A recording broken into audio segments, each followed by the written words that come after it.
आप सभी को जय मसीह की। प्रभु यीशु मसीह के नाम से मैं आप सभी का स्वागत करता हूं आज के वचन के लिए। परमेश्वर के प्रिय लोगों, परमेश्वर ने हमें इसलिए बनाया है ताकि हम एक सच्ची श्रद्धा के साथ आगे बढ़े।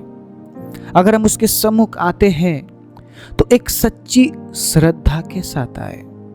अगर हम उससे बात करते हैं तो वही श्रद्धा हमारे जीवन में होना है। अब समझते हैं श्रद्धा का मतलब क्या है।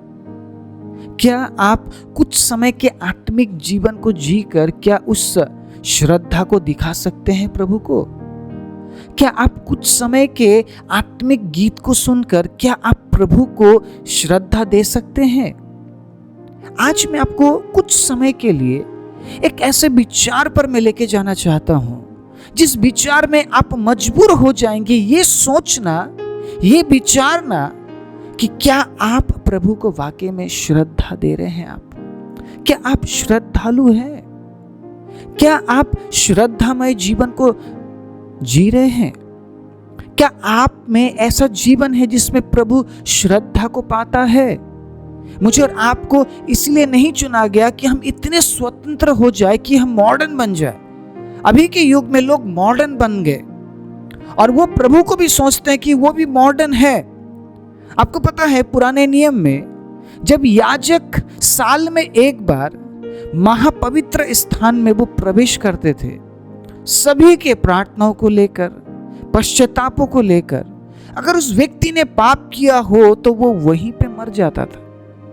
आप समझते हैं उस भय, उस डर को यीशु मसीह के आने के बाद वो डर तो खत्म ही हो गया है।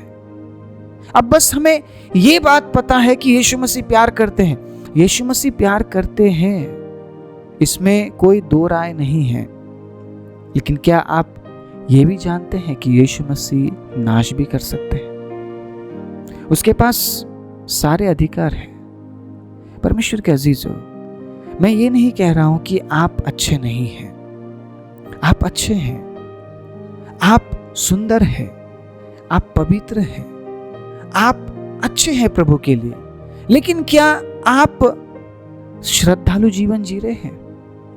आपको ऐसा लगता है कि मैं पवित्र हूं, मैं अच्छा हूं, मैं सुंदर हूं, मैं प्रभु के लिए सब कुछ अच्छा कर रहा हूं, लेकिन क्या वाकई में आप श्रद्धामय जीवन जी रहे हैं? आप थोड़े से समय खुद से सवाल कर लीजिए। आप क्या मेरे जीवन से प्रभु को श्रद्धा मिल रही है? क्या मेरे जीवन से प्रभु को वो बातें मिल रही है जो वो मुझसे चाहता है? कई बार हम सोचते हैं एक दिन चर्च में जाने से मैं प्रभु को श्रद्धा दे पाऊंगा।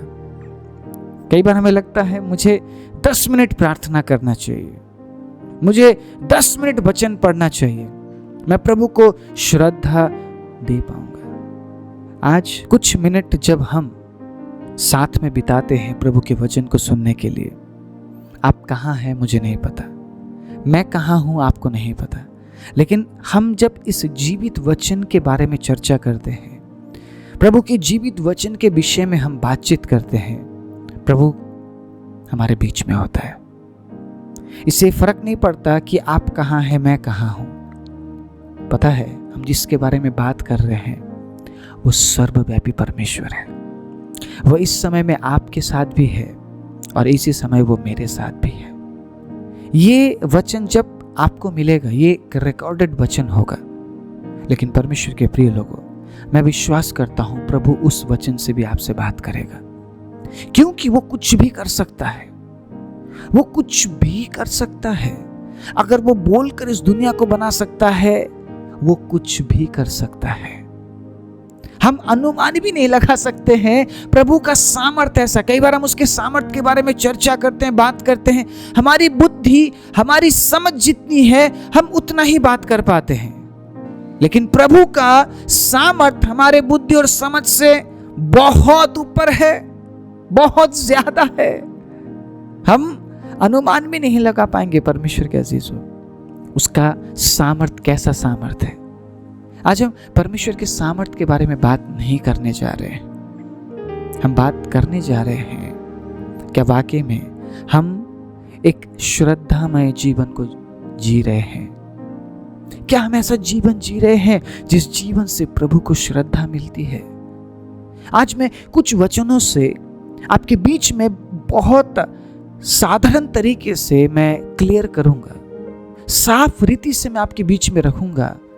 उसके बाद आप खुद अपने आप को जांचिएगा, क्या वाकई में मेरे जीवन से प्रभु को श्रद्धा मिल रही है या नहीं।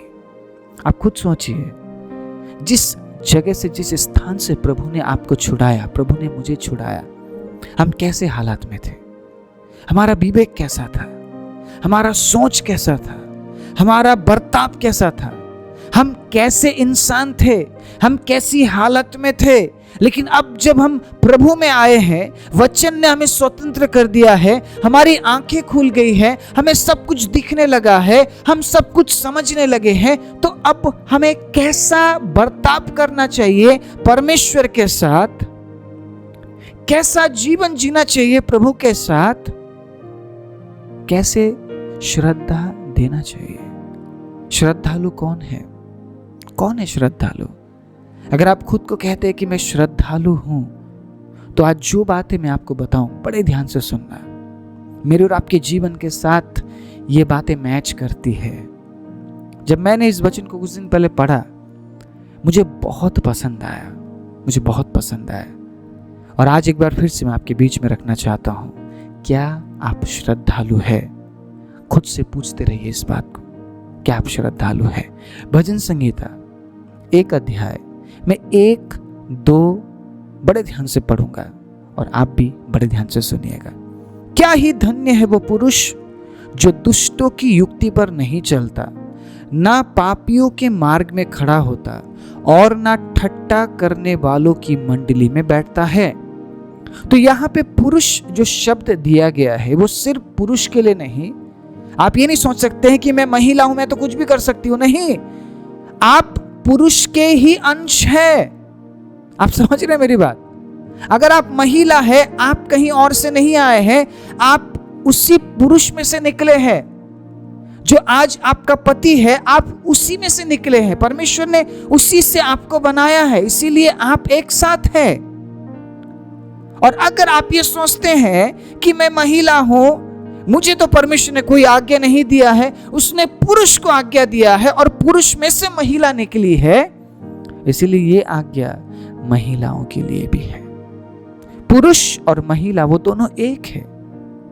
इसीलिए अगर आप पुरुष को देखते हैं ना, महिला उसी में है। आप समझ रहे मेरी बात? क्योंकि उसी में से महिला निकली है, इसीलिए वो दोनों एक है। और जब वो दोनों एक हो जाते हैं तो प्रभु का जो सृष्टि है वो संपूर्ण हो जाता है, क्योंकि परमेश्वर ने पुरुष में से ही महिला को निकाला है, बनाया है। हालेलुया। मेरी बहनों, अपने अपने पतियों के अधीन रहो। मैं ये बात आपको क्यों बता रहा हूं, क्यों प्रभु मुझे अभी अगुवाई कर रहे हैं इस बात को बताने के लिए? क्योंकि ये आज्ञा है। और अगर आप एक आशीषित परिवार, एक आशीषित जीवन जीना चाहते हैं बहनों के लिए, ठीक है, बहनों आप अपने पतियों के अधीन रहिए। अगर अभी आपका शादी नहीं हुआ है, आप सोचेंगे मैं किसके अधीन रहूं? अपने पिता के अधीन रहिए, अपने भाइयों के अधीन रहिए। इसीलिए नहीं कि वो आपके भाई और पिता है, क्योंकि वो पुरुष है।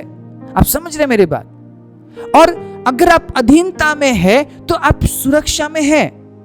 अगर आप अधीनता में है तो आप आशीषित है, क्योंकि परमेश्वर ने वो अधिकार पुरुष को दिया है, और जो महिला है वो पुरुष के अधीन में रहना है। ये प्रभु का आज्ञा है, मैं नहीं बोल रहा हूं ये। मुझे नहीं पता, अगर आप पास्टर है, आप चर्च के पास्टर है, अगर आप महिला है, आपको भी आपके पति के अधीन रहना है। आप ये नहीं बोल सकते कि मैं सेवा करती हूं तो मुझे उस अधीनता में नहीं रहना है। अगर आप ऐसा बोल रहे हैं, आप किसी को अच्छी बात नहीं सिखा सकते। आप परमेश्वर के वचन को नहीं बता सकते। आप दूसरे बहन, दूसरे महिलाओं को आप ये नहीं सिखा पाएंगे कि हमें पतियों के अधीन रहना होता है। आप समझ रहे मेरी बात? मैं थोड़ा सा टॉपिक को मैं चेंज कर रहा हूं यहाँ पे। प्रभु का आत्मा मुझे अगुवाई कर रहा है ये बोलने के लिए कि जितनी भी बहनें हैं, अपने अपने पतियों के अधीन रहिए। आपका पति अच्छा हो या बुरा, आपको अधीन रहना पड़ेगा। और जब आप आपके पति के अधीन रह के आपके पति के लिए प्रार्थना करते हैं ना, परमेश्वर आपके पति को बदलेगा। आपके अंदर विश्वास कितना है, कितना विश्वास के साथ आप प्रभु की हजूरी में आते हैं। मेरी बहुत से बहनें दुखी हैं आपके जीवन में, ये मैं जानता हूं। मेरे पास बहुत सारी प्रार्थना विषय पहुंची है, आप दुखी हैं, परमेश्वर ये बात जानता है आप दुखी हैं। लेकिन अगर आप विश्वास सहित प्रार्थना नहीं करेंगे, लगातार आप उसके आज्ञाओं पर बने नहीं रहेंगे, अगर आप कंप्लेंट ही करते रहे कि मेरा पति ऐसा है, मेरा पति अच्छा नहीं है, देखो उसका पति तो कितना अच्छा है, कंप्लेंट हमारे परिस्थिति को नहीं बदलती है। आपकी जो शिकायतें हैं ना, वो आपके परिस्थिति को नहीं बदलती है। आपका धन्यवाद आपकी परिस्थिति को बदलती है, क्योंकि जब आप धन्यवाद देते हैं तब प्रभु काम करता है। Praise the Lord. लेकिन जब आप कंप्लेंट करते हैं तो शैतान काम करता है। कंप्लेंट सुन के प्रभु कभी काम ही नहीं करता। मेरी बहनों, आपके आंसुओं को प्रभु ने देखा है। ये मैं नहीं बोल रहा हूं, अभी सच में मैं प्रभु की उपस्थिति में बोल रहा हूं। आपके आंसुओं को प्रभु ने देखा है। धीरज धरिए, प्रभु काम करने जा रहा है। धीरज धरिए, प्रभु काम करने जा रहा है। लेकिन अधीनता में रहना बहुत जरूरी है। अगर आप परमेश्वर के आज्ञा को मानेंगे, बराबर उसके आज्ञाओं में अगर आप बने रहेंगे, प्रभु काम करेगा। अगर आप कंप्लेंट करेंगे, अगर आप शिकायत करेंगे, तो आप उसकी आज्ञा में नहीं, आप अधीनता में नहीं है। आप चाहे कोई भी क्यों ना हो, आप शायद जॉब करती हो, आप शायद सेवा करती हो, आप शायद पास्टर हो, कुछ भी XYZ, आपको आपके पति के अधीन रहना बहुत जरूरी है। यह परमेश्वर की आज्ञा है। आप ये नहीं बोल सकते हैं मैं मेरे पति से ज्यादा कमाती हूं इसलिए मैं मेरे पति के अधीन नहीं रहूंगी। अधीन रहना मतलब एक अलग विचार है। मैं इस विचार के गहराई में नहीं जाना चाहता हूं, लेकिन मैं थोड़ा सा एग्जाम्पल जरूर देना चाहूंगा। अधीन रहना मतलब आपके पति का इज्जत करना। मैंने बहुत से बहनों को देखा, मैंने बहुत से सिस्टर्स को देखा, उनके पति के लिए उनके अंदर कोई इज्जत नहीं है। वो पति को जानवर की तरह ट्रीट करते हैं, कुछ भी बोल रहे होते पति को। मैं वहीं पे समझ जाता हूं, इस परिवार में सब कुछ अच्छा नहीं है। जिस परिवार में एक स्त्री पुरुष के अधीन नहीं है, उस परिवार में कभी कुछ अच्छा हो ही नहीं सकता। आप समझ रहे हैं, आदम के अधीन अगर हव्वा होती तो वो फ्रूट कभी नहीं खाती। वो अधीनताएं में रह नहीं पाई। और जैसे ही आदम वहां पे नहीं था, हव्वा ने वो काम किया जो परमेश्वर ने मना किया था। आप समझ रहे, अधीनता में सुरक्षा क्यों है? क्यों सुरक्षा अधीनता में? क्योंकि अधीनता में एक भय है, एक डर है, एक सम्मान है, एक इज्जत है। और अगर आप उस सम्मान और उस इज्जत के साथ बने नहीं रह पाए, प्रभु आपको आशीष नहीं देगा। प्रभु आपको आशीष नहीं देगा। आप उसकी आज्ञा को नहीं मान रहे। मुझे नहीं पता मैं क्यों इन बातों को बोल रहा हूं, मेरा टॉपिक बिल्कुल डिफरेंट है। लेकिन जितनी भी बहनें इस वचन को सुन रही है, अपने पतियों के अधीन रहिए। उसी में आपकी भलाई है, उसी में आपकी बढ़ोतरी है। प्रभु शायद चाह रहा है आप अपने पतियों के अधीन रहिए। मैंने बहुत से बहनों को देखा है, उन्होंने दिन रात प्रार्थना किया, दिन रात प्रार्थना किया, आंसुओं के साथ प्रार्थना किया। प्रभु के भय में वो बने रहे, पतियों के अधीन वो रहे। आज उनके पति उनसे भी ज्यादा विश्वास करते हैं, उनसे भी ज्यादा विश्वास करते हैं। आज मैं पतियों को कुछ नहीं बोलना चाहता हूं। जितनी भी बहनें इस वचन को सुन रही हैं, आप जरूर ध्यान रखिएगा जो बातें आज मैंने आपको बोली है। मैंने अपने सोच, अपने विचार से नहीं बोला। मैंने बोला क्योंकि प्रभु ने मुझे अगुवाई किया, क्योंकि मैं कुछ और टॉपिक में बात कर रहा हूं और यहाँ पे कोई और टॉपिक निकल गया। प्रभु की महिमा हो। शायद इस वचन की आप सबको ज़रूरत थी। अगर आपको ऐसा लगता है किसी न किसी क्षेत्र में प्रभु ने आपसे बात किया है, इसी वक्त समर्पण कीजिए और प्रभु के पास लौट आइए। हव्वा जैसा अनाज्ञाकारी हमें नहीं बनना है। हव्वा जैसा फ्रीडम में हमें नहीं जीना है, क्योंकि जैसे ही एक स्त्री फ्रीडम में जीती है, शैतान वहां पे आता है। और शैतान ने सबसे पहले स्त्री को भरमाया था, और आज भी आज भी वही काम दोहराया जा रहा है, आज भी वही काम दोहराया जा रहा है। तो पतियों के लिए भी बहुत सारी आज्ञाएं हैं। मैं किसी और दिन किसी और प्रचार में अगर प्रभु ने अगुवाई किया मैं जरूर बताऊंगा, लेकिन आज मुझे बहनों के लिए अगुवाई किया। मेरी बहनें ना प्रभु में समर्पित है, आप लोग वचन को सुन रहे हैं, लेकिन सिर्फ सुनने से कुछ नहीं होगा। हव्वा ने सुना था कि वो फ्रूट नहीं खाना चाहिए, सुना था ना? क्या सुनने से सिर्फ हो गया? उन बातों को लागू करना बहुत जरूरी है। परमेश्वर ने बोल दिया, उन्होंने सुन लिया और भूल गए, लागू नहीं किया। जब आपके जीवन में वो समय वो पल आए जब प्रभु का वचन लागू करना हो, उस समय में कभी चूकना मत। अगर आप चूक गए परमेश्वर के अजीजों, मेरी बहनों, आप गिर सकते हैं, आप गिर सकते हैं। शायद आज आपका परिस्थिति अच्छा नहीं होगा, शायद आप रोते होंगे, बिलखते होंगे। प्रभु ने आपके आंसुओं को देखा है, प्रभु जानता है आप किस हालत में है, लेकिन प्रभु क्या कह रहा है पता है? अधीन रहे और बराबर प्रार्थना करती रहे, मैं कार्य करने पर हूं। आमीन, प्रेज द लॉर्ड, हालेलुया। प्रभु की स्तुति हो, प्रभु के आवाज, प्रभु के शब्द के लिए। जितनी बार हम उसकी उपस्थिति में आते हैं, ऐसा नहीं होता है कि हमारा प्रभु हमसे बात ना करे। वो अद्भुत है। आज 15 साल से मैं उसके आवाज को सुन रहा हूं, मैं उसके उपस्थिति को महसूस कर रहा हूं, लेकिन मुझे आज भी ऐसा लगता है मैंने उससे कुछ प्राप्त ही नहीं किया है, मुझे उससे और प्राप्त करना है। मेरे लिए जरूर प्रार्थना कीजिएगा ताकि जितनी बार मैं इस जगह में बैठूं, प्रभु मुझे इस्तेमाल करे, ताकि मैं आपके बीच में प्रभु के सत्य वचन से मैं बांट सकूं। मैंने आज तक इस वचन में मिलावट नहीं की है, नहीं घटाया है, क्योंकि मैं जानता हूं वचन परमेश्वर का है, लोग परमेश्वर के हैं, सेवकाई परमेश्वर का है। हम आज और कल नहीं, हम कुछ समय के मेहमान हैं। हम इस संसार को कब छोड़कर जाएंगे हमें नहीं पता। इसीलिए हम ये नहीं कह सकते कि ये मेरा है, ये मेरा मेरा मेरा मेरा। हमारा कुछ भी नहीं है, सब कुछ प्रभु का है।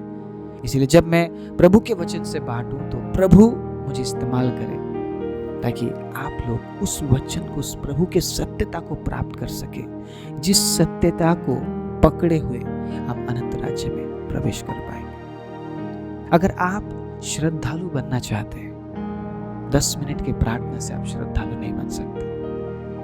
10 मिनट अगर आप प्रशंसा होवे प्रभु यीशु की, कितना महान, कितना महान। 10 मिनट आपने इस गीत को गा लिया, बार बार रिपीट किया, तो इस गीत को गाने से आप श्रद्धालु बन पाएंगे क्या?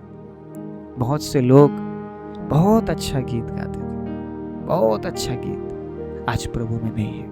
बहुत से लोग ज्ञान से भरे हुए हैं, उनके पास इस वचन का इतना ज्ञान है, जब आप उनसे बात करेंगे ऐसा लगेगा ही नहीं, ऐसा लगेगा ही नहीं कि वो व्यक्ति नाश हो चुका है। उसके अंदर इतना सारा ज्ञान है वचन का, लेकिन वो व्यक्ति नाश के रास्ते में, प्रभु से दूर है, प्रभु से अलग है। कैसे आप श्रद्धालु बनते हैं? आप कैसे बनते हैं? आप गीत गाने से अगर आप नहीं बन रहे हैं, वचन पढ़ने से अगर आप नहीं बन रहे, तो कैसे बनेंगे आप? बहुत से लोग लाखों रुपए देते हैं, लाखों रुपए, उनके पास इतना पैसा है कि प्रभु के राज्य के लिए लाखों रुपए वो देते हैं, लेकिन श्रद्धालु नहीं है। तो फिर कैसे बनेंगे श्रद्धालु? आपके पैसे देने से भी आप श्रद्धालु नहीं बन रहे हैं, आपके गीत गाने से आप श्रद्धालु नहीं बन रहे हैं, आपके वचन पढ़ने से आप श्रद्धालु नहीं बन रहे, तो कैसे बनते हैं श्रद्धालु? आज कुछ समय में आपके साथ बात करना चाहूंगा। परमेश्वर के अजीजों, क्या ही धन्य है वो पुरुष जो दुष्टों की युक्ति पर नहीं चलता। दोनों के लिए, ये पुरुष और महिला दोनों के लिए लागू होता है। मैंने जो समझाया बात उसको समझ लीजिए। अगर आप दुष्टों की युक्ति से अगर भागते हैं, आप समझ रहे हैं प्रभु कैसे श्रद्धा लेता हमारे जीवन से, जब हम उन व्यक्तियों की, उन लोगों की युक्ति पर भी ना चले। उनके साथ चलना तो दूर की बात, उनके युक्ति पर भी ना चले। पता है आप लोगों को, बहुत से लोग वचन पढ़ते हुए भी ऐसी युक्तियों में जीते हैं जो कभी भी ईश्वरीय नहीं होता। ईश्वरीय नहीं होता वो युक्ति। और वैसे लोग अकेले नहीं होते, उन्होंने और भी लोगों को घेरा होता है ताकि उन्हें भी अपनी युक्ति में वो चलाए। जब भी ऐसा स्थिति आपके जीवन में आए, आपको शायद उसमें फायदा दिख रहा होगा, मेरा फायदा है इसमें। वो व्यक्ति आपको बोलेगा आपका भी तो फायदा है ये करने में, क्यों नहीं करेंगे आप, ये फायदा, ये मौका दोबारा नहीं मिलेगा। ऐसी युक्ति वो बनाएंगे जिस युक्ति में वो आपसे भी कहेंगे कि आप भी आ जाओ हमारे साथ, आप भी हमारे युक्तियों में हमें साथ दो, हमारा साथ दो। आपको जब फायदा दिखेगा आप भी बोलेंगे हाँ यार कोई बात नहीं, कौन देख रहा है, कौन देख रहा है, लोग तो नहीं देख रहे ना, अरे प्रभु वो पता नहीं कहां से देख रहा है, वो है कि नहीं है। उस समय में ऐसे विचारे आपको आएंगे, ऐसे विचारों से आप घिर जाएंगे, क्योंकि वो बुरी युक्ति है।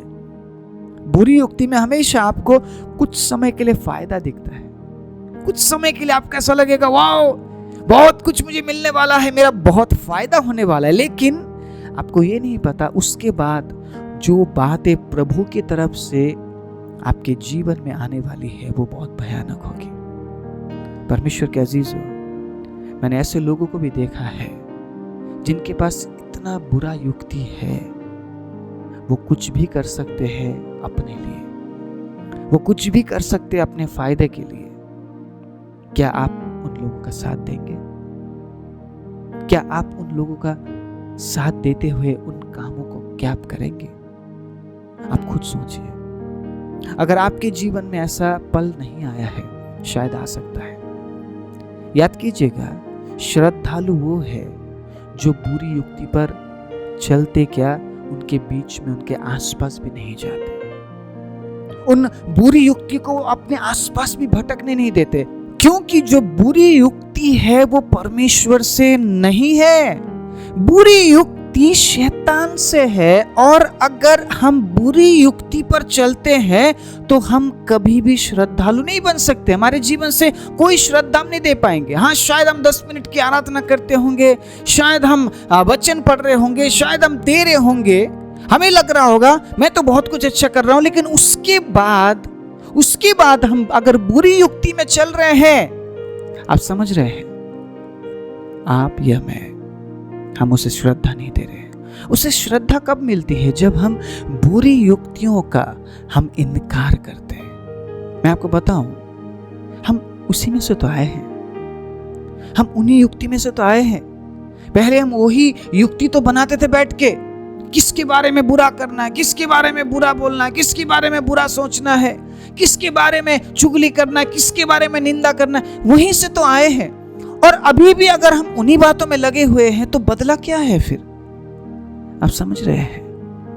आपकी आराधना, आपका वचन पढ़ना, आपका देना तब संपूर्ण होगा जब आप श्रद्धालु बनते हैं, आप एक सच्ची श्रद्धा के साथ उसकी उपस्थिति में आते हैं। परमेश्वर के अजीजों, अब बदलने का समय है। इसीलिए इस प्रकार का वचन प्रभु दे रहा है। अब टोटली वो हमें बदलना चाहता है, टोटली वो हमें बदलना चाहता है। मैं आगे कुछ और बातों को आपके बीच में रखना चाहता हूं जो बहुत ही इंपॉर्टेंट है। हमें समझना पड़ेगा, हमें सच्ची श्रद्धा के साथ प्रभु के पास आना क्यों जरूरी है, क्योंकि हम ऐसे जगह में जाने वाले हैं जहां पे मुझे और आपको हमें आराधना देना है, हमें स्तुति देना है, हमें प्रशंसा देना है। सिर्फ 10 मिनट, 15 मिनट, आधे घंटे, 1 घंटे के लिए नहीं, 1000 साल के लिए। आप समझते हैं 1000 साल का मतलब क्या होता है? अनंतता। There is no end, कोई अंत नहीं है उसका। मैंने किसी से पूछा था उसके बाद क्या होगा, वो बोलते हैं प्रभु के वचन में नहीं लिखा है उसके बाद क्या होगा, शायद हम प्रभु में दोबारा मिल जाए। नहीं लिखा है उसके बाद क्या होगा, और ये भी नहीं लिखा है वो अनंतता का समय कितना होगा। 1000 साल के बारे में अगर हम सोचते हैं, non stop worship, non stop worship, non stop praise, non stop hallelujah, वो महिमा रुकने वाली नहीं है। अभी तो हमारे पैर दुख जाते हैं, हाथ दुख जाते हैं, मुंह दुख जाता है, हमारा दिमाग थक जाता है, शरीर थक जाता है, लेकिन उस समय में प्रभु इन तमाम बातों से हमें आजाद कर देगा, इस शरीर से ही आजाद कर देगा। हम थकेंगे नहीं, हम 24 घंटे प्रभु की आराधना करते रहेंगे। क्या वाकई में उस आराधना के लिए तैयार हो रहे हैं? क्या आप वाकई में उस समय के लिए तैयार हो रहे हैं? तो आपके अंदर सच्ची भक्ति और सच्ची श्रद्धा आना बहुत जरूरी है। हम परमेश्वर के प्रिय लोगों, ऐसे लोगों की तरह ना बने जो सिर्फ 10 मिनट की श्रद्धा का जीवन जीते हैं, उसके बाद वो कहते हैं अब मेरा है। उनके सोच में क्या है? मुझे बस 10 मिनट के लिए पवित्र बनना है, मुझे बस 10 मिनट के लिए शुद्ध बनना है, मुझे बस 10 मिनट के लिए प्रभु का बनना है, उसके बाद मैं खुद का हूं, मुझे कोई नहीं चाहिए। हाँ, जब मैं मुसीबत में हूं तब मैं पुकारूंगा, मैंने 10 मिनट तो उसे आराधना दिया था ना, हाँ सुन लेगा, वो मेरी सुन लेगा, मैंने थोड़ा तो दिया उसे। वो आपको संपूर्ण चाहता है, आपका 10 मिनट नहीं चाहिए उसे, आपका पूरा 24 घंटा उसे चाहिए, आपका पूरा जिंदगी उसे चाहिए, क्योंकि वो जिंदगी को जिंदगी देने वाला परमेश्वर है। अगर आप अपना जिंदगी उसे नहीं देंगे तो वो अपना जिंदगी आपको नहीं दे पाएगा। आपको पता है, जो जिंदगी वो देता है वो जिंदगी के भी खत्म नहीं होता है। कितनी गहरी बात है। प्रभु का वचन हमें गहराइयों में लेकर जा रहा है। अंत का समय है, प्रभु रिवील करेगा ऐसी ऐसी बातों को जो अभी तक आपने सुना नहीं है, जो आपकी आंखों ने नहीं देखी, जो आपके कानों ने नहीं सुनी, जो आपके चित्त में भी नहीं आया। तो आप ये भी बोल सकते, पास्टर जी मैंने तो ऐसे गाड़ी को देखा ही नहीं था, जो गाड़ी, अरे भाई वो गाड़ी नहीं, उससे भी बढ़कर प्रभु कुछ देने जा रहा है। आप शायद ये बोल सकते हैं, पास्टर जी मुझे तो ऐसा फोन चाहिए जो फोन शायद मैंने देखा नहीं, जिसके बारे में सुना नहीं। आपका जो सोच और विचार गाड़ी, फोन, घर, पैसे में ना अटक जाए। आप समझ रहे हैं, आप उस जगह के लिए तैयार किए जा रहे हैं जहां पे ना ही आपका गाड़ी काम आएगा, ना ही आपका फरारी, BMW, ऑडी काम आएगा, ना ही आपका आईफोन काम आएगा, ना ही आपका 10 माले का बिल्डिंग, आपका फ्लैट काम आएगा। वो बिल्कुल डिफरेंट जगह है। एंड अगर आप उस जगह के लिए तैयार हो रहे हैं तो आप इन चीजों से आप बाहर निकलेंगे, आप इन चीजों से बाहर निकलेंगे। कोई भी चीज संसार में जो है आपको दिखती है, ध्यान से सुनना जो मैं बता रहा हूं, जो भी महंगी सी महंगी चीज आपको दिखती है, प्रभु से कहिएगा, प्रभु 10 दिन 10 रात बारिश दे दे, 10 दिन 10 रात बारिश दे दे। उस बारिश के पानी में आपको दिखेगा वो सड़ता हुआ, गलता हुआ, बहता हुआ, और आपके अंदर इतनी हिम्मत नहीं होगी कि आप जाकर उन चीजों को आप बचाएं। है आपके अंदर हिम्मत बाढ़ में जाके आपकी गाड़ी को बचाने की? उस समय आप क्या कहेंगे? जिंदगी है, दूसरा ले लेंगे। आपका जो जिंदगी है ना, जो जीवन है, वो कीमती है, और आपको पता है जो जिंदगी आपको मिलने वाली है वो उससे भी कीमती है। परमेश्वर के आशीष को इन सांसारिक चीजों में मत तोलिए। प्रभु आपको देगा जो आपकी जरूरत है। प्रभु जानता है कौन सी चीजें आपको चाहिए, प्रभु वही बातें आपको देगा ताकि आप उससे अलग ना हो जाए। सच्ची श्रद्धा में आइए, बुरी युक्तियों से दूर रहिए, बुरे विचारों से दूर रहिए, यही प्रभु चाह रहा है। और अगर हम श्रद्धालु बन रहे हैं तो हम ऐसे श्रद्धालु बने, बस 10 मिनट के आराधना और वचन से नहीं। आमीन, हालेलुया। पापियों के मार्ग में खड़ा ना हो। अगर आपको ऐसा लगता है मुझे दोस्ती करनी चाहिए, मेरे दोस्त मेरे लिए बहुत इंपॉर्टेंट है, और कई बार दोस्त ऐसी बात बोलते हैं जो सही नहीं होता है, याद रखो, बुरी संगति अच्छे चरित्र को बिगाड़ देती है। मैं सही बोल रहा हूं? बुरी संगति अच्छे चरित्र को बिगाड़ देती है। अगर आप संगति की चाह में हैं, एक ऐसी संगति परमेश्वर के प्रिय लोगों जो आपको बिगाड़ देगी, आप कभी बच नहीं पाएंगे। आप अगर पाप करने वालों के साथ है, उनके मार्ग में है, आप उस पाप से नहीं बच पाएंगे, क्योंकि वो पाप आपको खींचेगा, वो पाप आपको अट्रैक्ट करेगा। आपको उस जगह से भागना है। फ्ली, वचन में क्या लिखा है? फ्ली, भाग। अगर तू खड़ा रहा तू गिरेगा, भाग, फ्ली, भाग जा वहां से। खड़ा क्या, देख भी मत, तुरंत भाग जा वहां से। ऐसे दोस्त चाहिए ही नहीं, ऐसी संगति चाहिए ही नहीं, ऐसे लोग चाहिए ही नहीं जो पाप करते हो। भागो वहां से, क्योंकि पहले हम भी तो वहीं पे थे। प्रभु ने वहां से क्यों हमें निकाला? ताकि हम दोबारा वहां ना आ जाए। अगर आप खुद को धर्मी कहते हैं, आप रिपीट नहीं करेंगे। आप समझ रहे मेरी बात? Do not repeat the same thing, do not repeat your sin. अपने पाप को मत दोहराइए। आप उन बातों को बार बार मत दोहराइए, क्योंकि परमेश्वर ने आपको निकाला है ताकि दोबारा आप उसकी तरफ देखे भी ना। उस व्यभिचारिणी स्त्री को, जिन्हें लोग मारने के लिए यीशु के पास लेकर आए, उनका क्या मकसद था? अब पत्थर से उसको बिल्कुल खत्म करना है। यीशु मसीह ने किसी की ओर नहीं देखा, झुककर कुछ लिखने लग गए मिट्टी में और कहा, जिसने पाप नहीं किया है वो उस स्त्री को पहली बार पत्थर मारे। कुछ समय सब लोग वहां खड़े रहे, उसके बाद सब ने पत्थर फेंक दिया और वहां से वो चले गए। उस स्त्री से यीशु मसीह ने नहीं कहा, तूने क्यों पाप किया, तूने कैसे पाप किया। उस स्त्री से यीशु ने क्या कहा? जा, फिर पाप मत करना। हालेलुया। परमेश्वर ने आपको इसलिए नहीं चुना कि वो आपके साथ चर्चा करे, बेटी मेरा बेटा कैसे पाप किया। वो सुनना ही पसंद नहीं करता उन बातों को, उसे इंटरेस्ट नहीं है आपने क्या किया, ये जानने में उसे इंटरेस्ट नहीं है। आप आगे ना करें इस बात में वो इंटरेस्ट रखता है। उसने उस स्त्री को क्या कहा? आगे से इस काम को जारी मत रख, अभी छोड़ दे और चली जाए यहां से, जा, तेरे पाप क्षमा हुए। हालेलुया। उस स्त्री ने कुछ चुकाया कीमत? उसने जो पाप किया था उसने कुछ कीमत चुकाया? चुकाना पड़ा उसे कुछ कीमत? उसकी कीमत किसने चुकाया? यीशु ने क्यों कहा जा?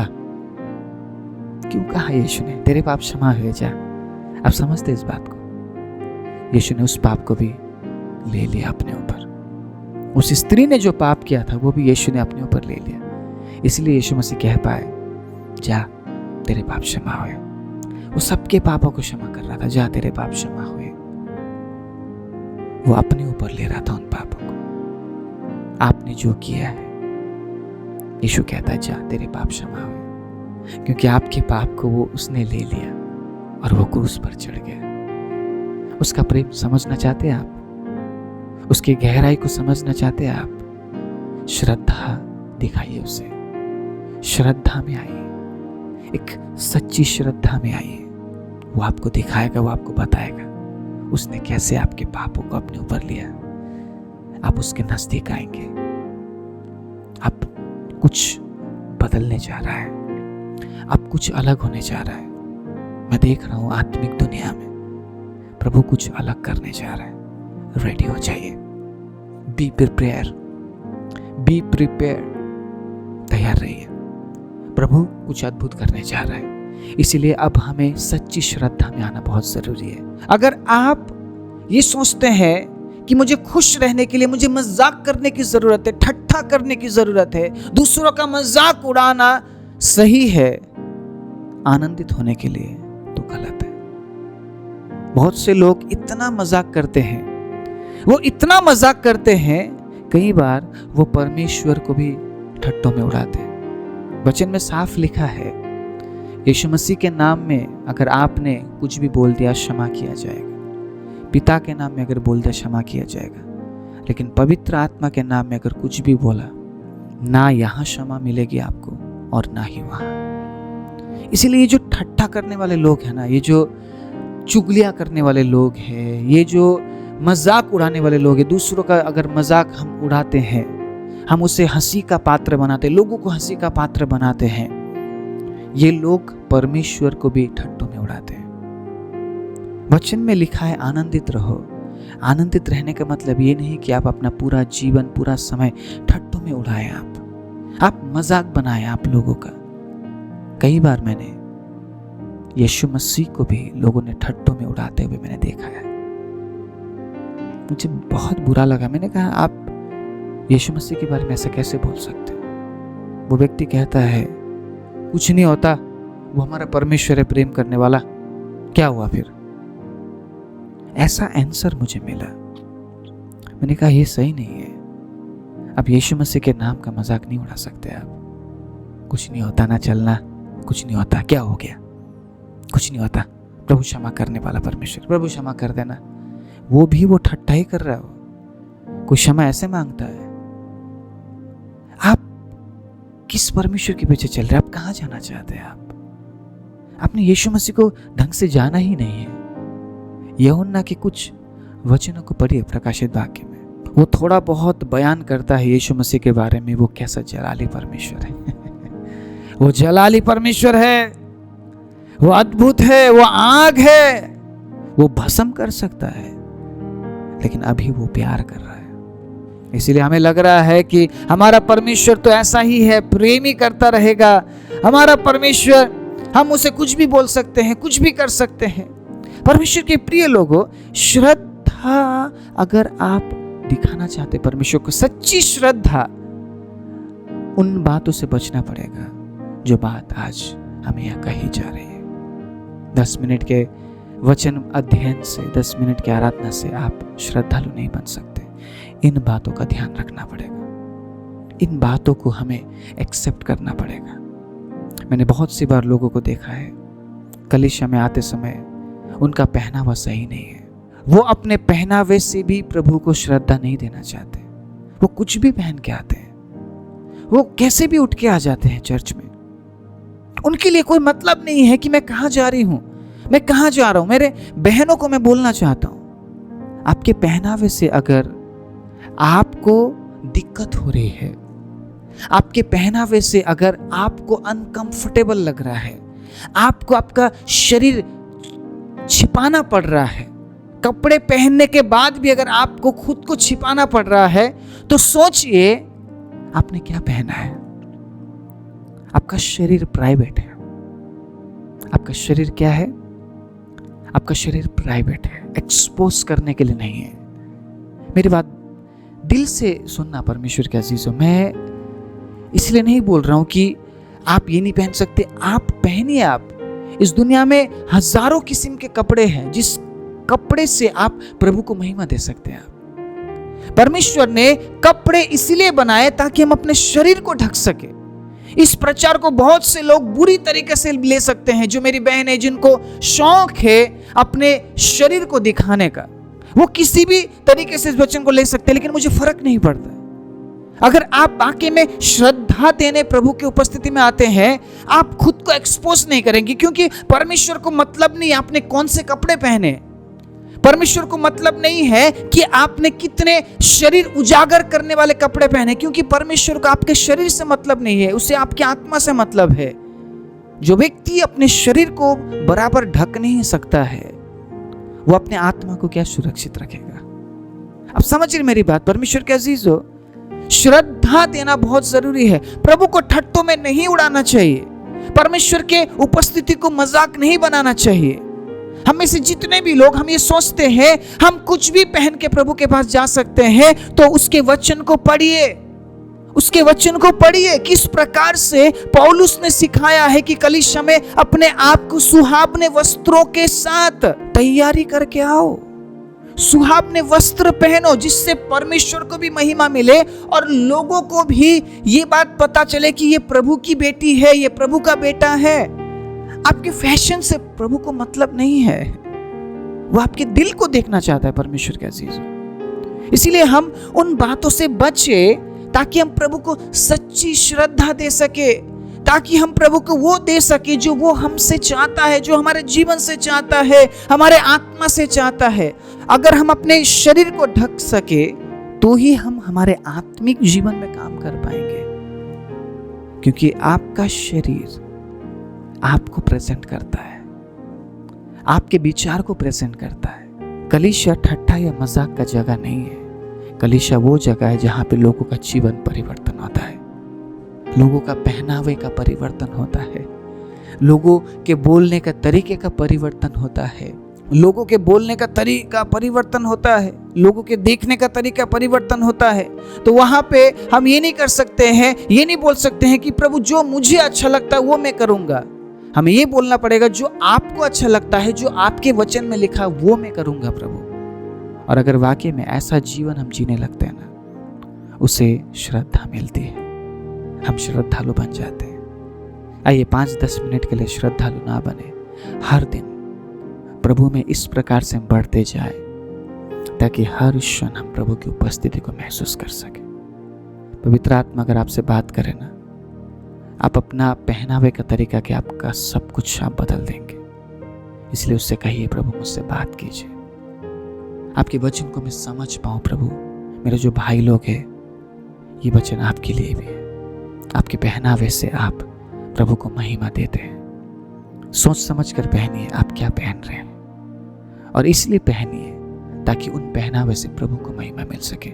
परमेश्वर को ठट्ठों में मत उड़ाइए, मजाक में मत उड़ाइए। सीरियस होना बहुत जरूरी है, लेकिन अब हमें और सीरियस होना पड़ेगा, और बढ़कर हमें सीरियस होना पड़ेगा परमेश्वर का अजीजों, ताकि हम उस सच्ची श्रद्धा के साथ तैयार हो सके, क्योंकि हम वहां जा रहे हैं जहां पे हमारी नहीं चलने वाली। इसलिए आइए प्रभु की उपस्थिति में इस प्रकार से तैयार हो जाए ताकि अभी से ही प्रभु के आज्ञाओं पर चलने का आदत हमें हो। वहां जाके हमें तकलीफ ना हो, वहां जाके हमें एडजस्ट ना करना पड़े, वहां हम स्वतंत्र होकर प्रभु की आराधना कर सके। आइए हम अपने आंखों को बंद करें। सर्वशक्तिमान जीवित दयालु परमेश्वर, प्रभु आप महान है, प्रभु आप योग्य है, आप पवित्र है, और आपके समान कोई नहीं। प्रभु आपका वचन सत्य है, आपका वचन सामर्थ्य है। जिस वचन से आज हम एक दूसरे को उत्साहित कर रहे हैं, उस वचन से प्रभु आप हमें तैयार कीजिए। जो वचन आज बोया गया है उस वचन से हमें तैयार कीजिए, ताकि परमेश्वर हम एक ऐसे श्रद्धालु जीवन हम जी सके जिस श्रद्धा को आप हमारे जीवन से चाहते हैं। प्रभु उन तमाम बातों को ध्यान रखते हुए प्रभु आपके वचन के मुताबिक चलने के लिए सहायता और मदद कीजिए। वचन सुनने वाले सभी पर प्रभु आप अनुग्रह कीजिए, आशीष दीजिए। सारी महिमा आदर आपको देते हुए यीशु मसीह के नाम से मांगते हैं, आमीन।